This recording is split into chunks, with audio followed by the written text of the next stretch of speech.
Welcome to another Dr. Russ Air Rifle Adventures. Today we still have some pretty cold weather, snow and mud outside, so we're forced to take another video inside.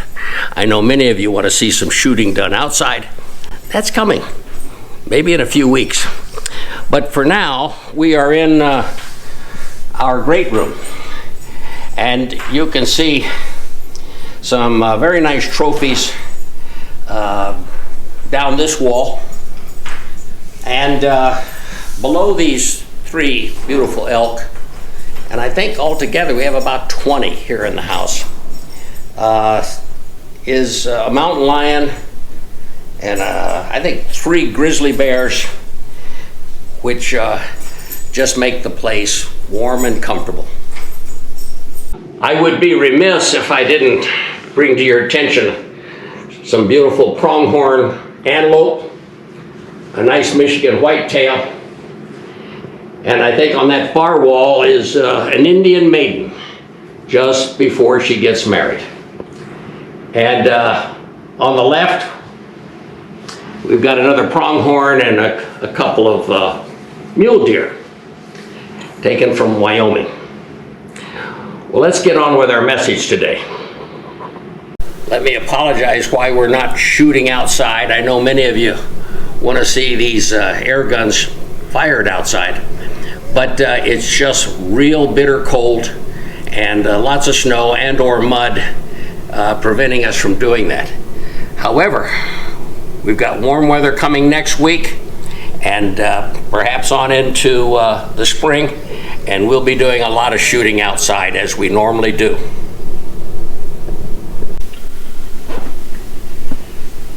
Well, these are just a couple of views of our great room where we watch an awful lot of wild game outside when the weather's bad. You know, a lot of times I talk to air gunners who own 1 or 2 or 3 air guns, and they believe that brand A is better than any other brand out there because that's the one that is the most accurate for them. It's the one their buddy has. It's the one they've shot the most. And I'm not concerned about the fact that you own brands A, B, and C. What today's adventure is about is what will brand D be? And do you have an open mind and the right checklist to truly determine the best air gun for you? Might be different than the best for me. But how do you determine when you're spending $300, $500, $1,000, $3,000, is it the right air gun for you? I call that list the deal breakers. And I have some here in red. Those are the deal breakers for me. They may not be the deal breakers for you. You need to have this list, and you need to put the red ones, decide which red ones should be red, and break a deal for your future purchases. Let's talk about a couple of these. I'm trying to list all of them, all the features of air guns out there, because if you really believe you've got the best air gun, then it's because you went through a checklist like this of features. How about an adjustable butt plate? Notice it's not in red. It's not a deal breaker for me. It might be for you. An adjustable cheek rest, and be able to adjust the butt length. I have an air gun here. This is called the Hatsan Gladius. And sure enough, this butt plate can be adjusted. This cheek rest can be adjusted with this. And you can also, maybe not. Yes, you can adjust this back a bit and forward so that you can do those 3 things. They might be deal breakers for you, particularly if the gun doesn't fit you right. They weren't for me, but they're on the list.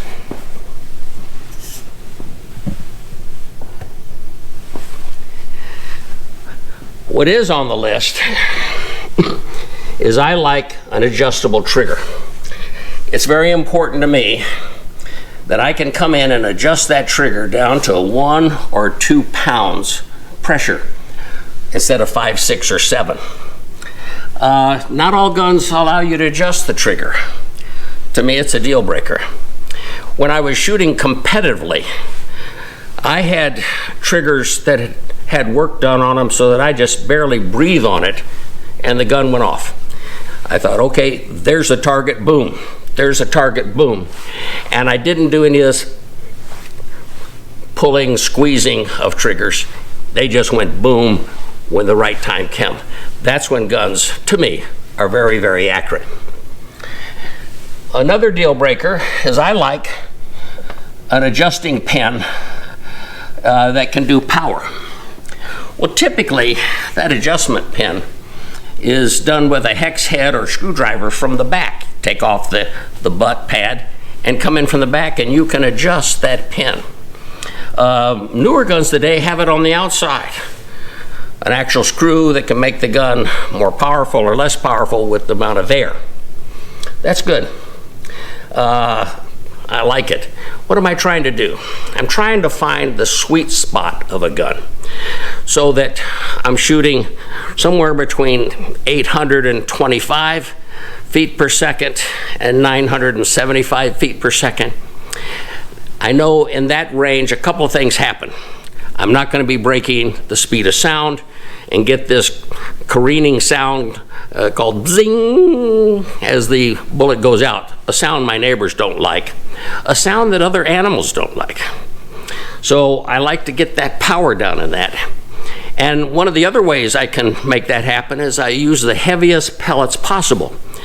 Now, while I use the heaviest pellet, I'm bringing the speed down, but I'm doing something else too. I'm bringing the energy up. And because I am a hunter, I want to hit that critter and end his life right then with nobody suffering or anything like that. Another thing that you might think is absolutely a deal breaker for you is having the single shot accessory or tray. This fits in instead of a magazine and you put in 1 pellet. Why would you want to do that? And the answer is that often these magazines can take that back of the skirt, and as it's pushed into the breech by your cocking lever, your bolt, that skirt can get bent. It can get a crease in it. So for absolute accuracy, you slide in a shot tray, put a pellet in there, and you shoot 1 at a time. For some of it may be a deal breaker if you don't get it, because if you don't get it and you go online, go on to eBay, etc., oh, you can find those things for up to $25. You want a gun that has good balance. Let me show you. You'll find this not on wood stock rifles, but on the polyurethane rifles. So this particular Crosman, it's balanced just fine. But when you have a polyurethane gun, this is hollow.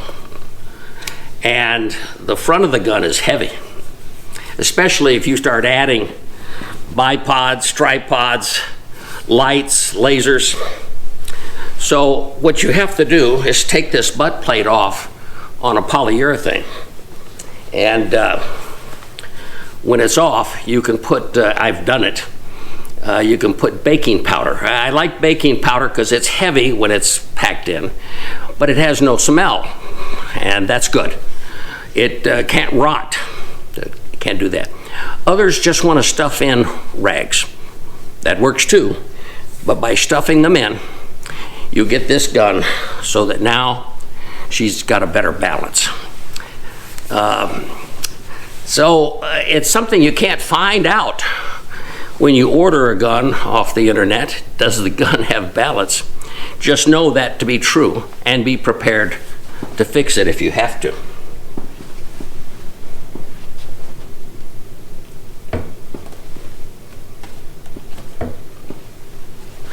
Let's see what else. Therefore the gun would have good balance. Some of you are very concerned about weight. I'm not. In the service, you know, we carried the very heavy M14, the Garand. God bless the M16 that came because it was light. And a soldier can only carry so much. You might have to cover 20 pounds or 20 miles in a day. So you want light gear. The tables of organization and equipment, TO&E, with every military, is they know they can only put so much weight onto a soldier, something around 80 pounds. So if the gun is light, it's more ammo, more water, more food, more necessary equipment like a compass, maps, etc. So weight can be very important to some. It's not to me. It's not in red. And why? Because I'm not going to go 20 miles in the woods. I'm not going to climb over the Rocky Mountains looking. And therefore, it's not a big deal. It might be to you. Barrel length.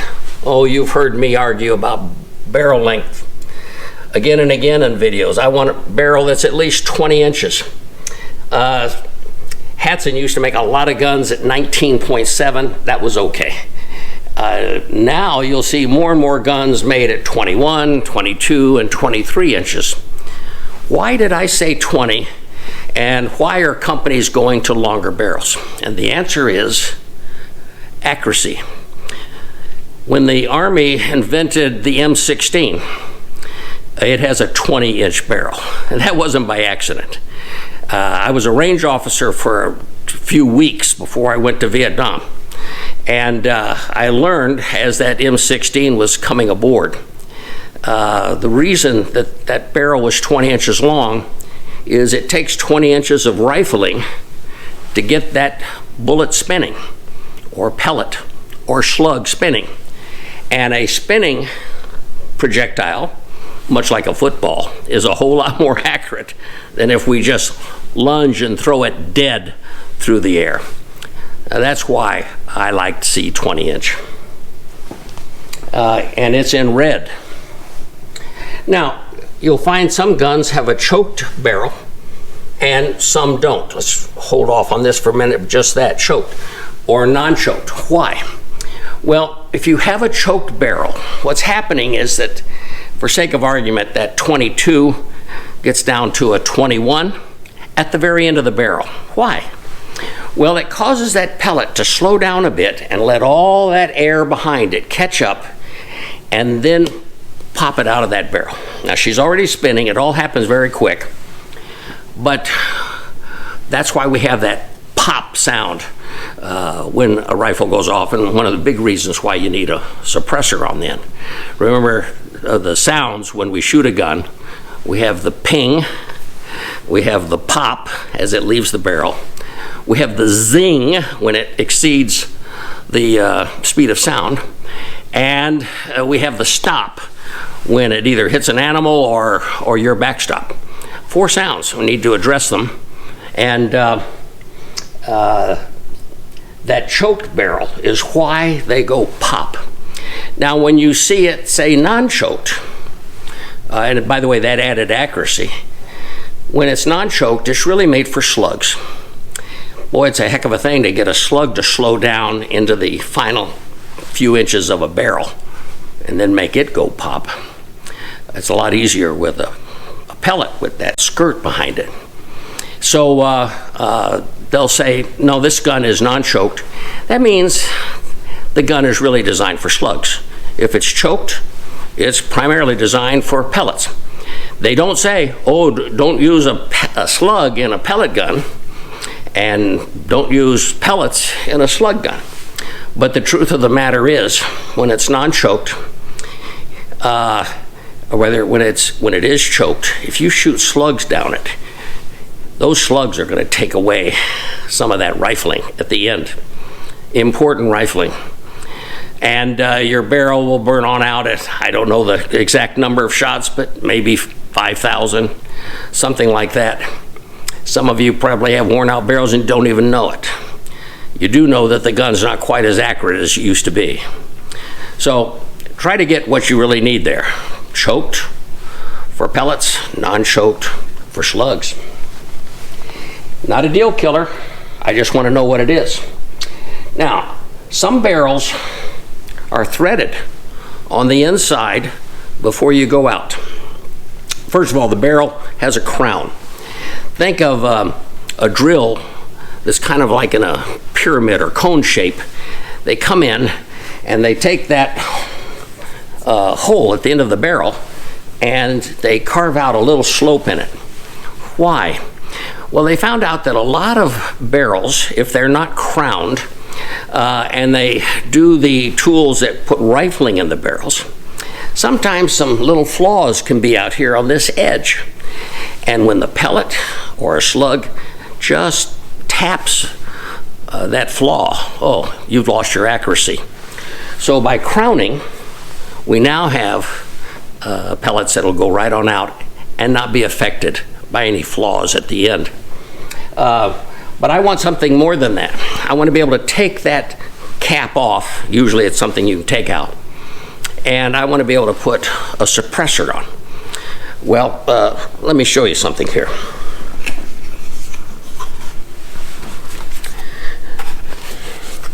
These are called adapters, and they're clearly identified. This is for 177 or 22, and that goes into the barrel that was threaded.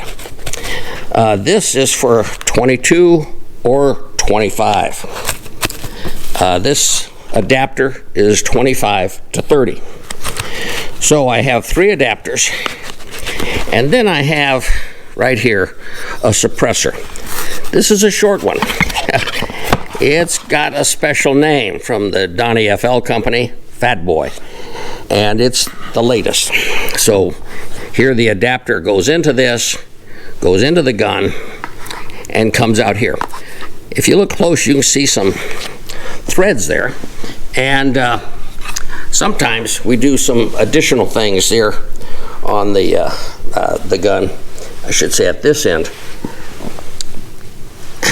This can make it longer, and this is a what do you call this thing? It is a air stripper, and an air stripper helps take away some of that air that makes a noise. But this is for the adapter, and so here is the completed suppressor. And I want it threaded so that I can put a suppressor on, because I believe in being safe, being sharp, and silent. So that's why it's important. If it's not, I've got to have it done. In all honesty, that threaded barrel probably should be in red, for me. Now the question comes, you're going to put on scopes or iron sights. A lot of guns today don't come with either. That's a shame, because some people really like iron sights. I've got a Hatsan Blitz that shoots full auto, and I've got an AEA gun that's coming that's full auto, and as a result, scopes can maybe get in the way. So it's nice to have a front end, what they call fixed sight or iron sight, and in this case a rear sight called the adjustable rear sight, and these are fixed. So it's nice to have these for those of us who like to shoot both with scope and with fixed sights. I want to find out that the company has a good maintenance guarantee. Well, I'll tell you how I find that out.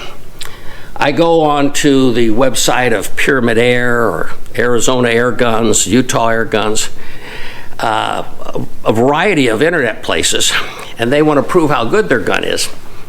And they put letters, comments from people who deal with those companies. And I kind of keep track. Did they give them 5 stars or no stars, and why?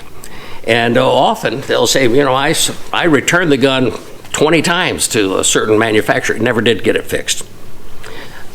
I want to know that before I buy. a good maintenance guarantee. Not quite a deal killer for me because I can fix a lot of guns, but for you it could be. Next is the correct caliber. I see people buying these AEA Zeus 72 caliber, and I own one. But I have the chance to actually shoot it, and I do go hunting. But it's also the gun I shoot the least. Your backyard, your neighbors, the backstop you use for collecting these shots all can dictate what should your caliber be. Not the one your best friend has, not one I talk about, but the one you need. In my backyard, I'm shooting everything from 60 to 100 yards, so I use the 25 or the 357s, but that doesn't mean that's what you should have. A lot of us get down to cost. What is the cost of the gun? I only have X dollars. Find me a gun that's a cost. And so, for example, I have some Gamo brake barrels, $200. In fact, I've got my eye out right now for one with a wood stock called the Bone Collector, $22. Why? Well, I think we all need an air gun that's also a good survivor gun. When power's turned off, no electricity, no compressors, and I don't do real well with a hand pump on a PCP. But brake barrels can be quite the gun. Gamo has that 20 inches from the brake forward. So I don't have a problem with that. Now, it's not on the list yet, but it will be, and you probably should know about it. In the future, something called a harmonic balancer. Dr. Paul and I walked in on Donnie and Izzy at DonnyFL in our last a couple of videos ago. And Donnie is one smart guy. He's got his head turning all the time to come up with these unique accessories. I don't have the one he showed in the video. We've got one in the video. But I do have one on a powder gun. It's important that you see. This is a Brownie, and this is a harmonic balancer. Look very carefully there at the adjustments. This turns much like a dial on a safe. And believe it or not, you're gonna have trouble believing this, but just take it for truth. Anything you put on a gun, the way you hold it, affects that pellet and where it's gonna go. You hold the gun different than I do. You might have a bipod. This gun, I don't. But this harmonic balancer can be turned, and it goes up and down. I think you can see some little hash marks there, how far it's going. And that harmonic balancer takes all those little idiosyncrasies and turns this into a great shooter. That grouping just goes like that for me and many others. Browning calls it the BOSS, the Ballistic Optimization Shooting System. Browning, I think it owns Winchester, and so they've let a few of the top-end Winchester rifles have the BOSS as well. I believe in it. Well, I heard at the SHOT Show that FX, and by the way, you should know that FX has pretty much dominated all of the competitive shooting since about 2018. And they believe in accuracy. They're moving on into our harmonic balancer. DonnyFL decided he was going to come up with a harmonic balancer that would fit not only FX, but all the guns.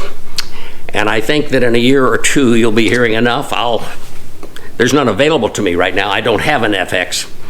So I'll have one of Donnie's, I suspect, on a gun, and we'll do a nice review on it, but they work. That's what you need to know. Okay, so there's the checklist for deal breakers.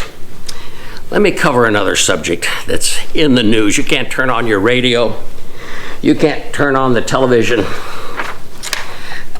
without this being on the news.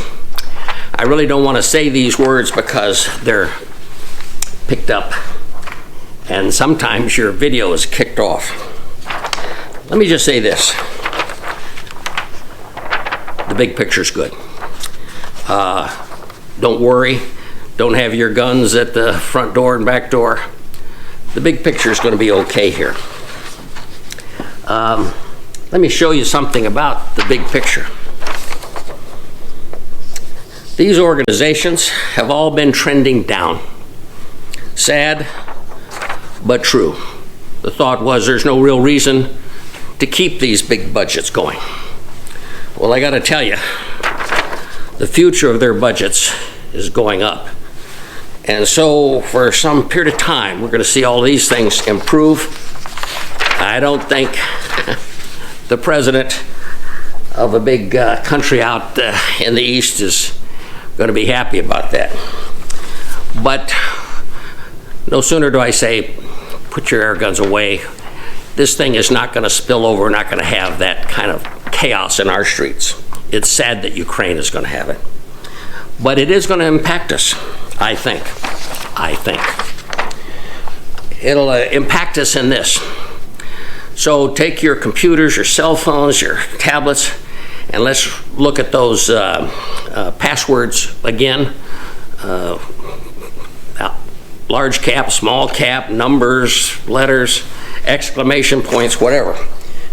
You want to protect yourself here. We could have this problem right here in the months ahead. So keep your jerry cans full. And there'll probably be some things off the shelves, just much like they were with the pandemic. So don't go crazy, but know that as a good steward and somebody who's important in your family, that you should do that. You know, I find it interesting. The churches, each denomination thinks it's the best. Well, we're the best.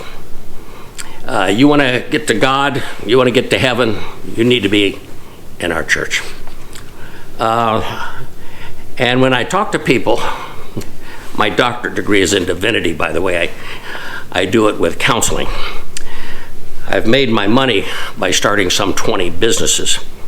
But my doctorate, and Dr. Paula's, is in divinity. We've never had a church. We've never charged a church or a pastor for the counseling, but we've counseled clergy for 20 years. They have problems just like you and I. And I say, let me help you with an 11th. What goes around comes around. And if you know this one, the other 10 will all make sense, and the other 10 you won't violate them.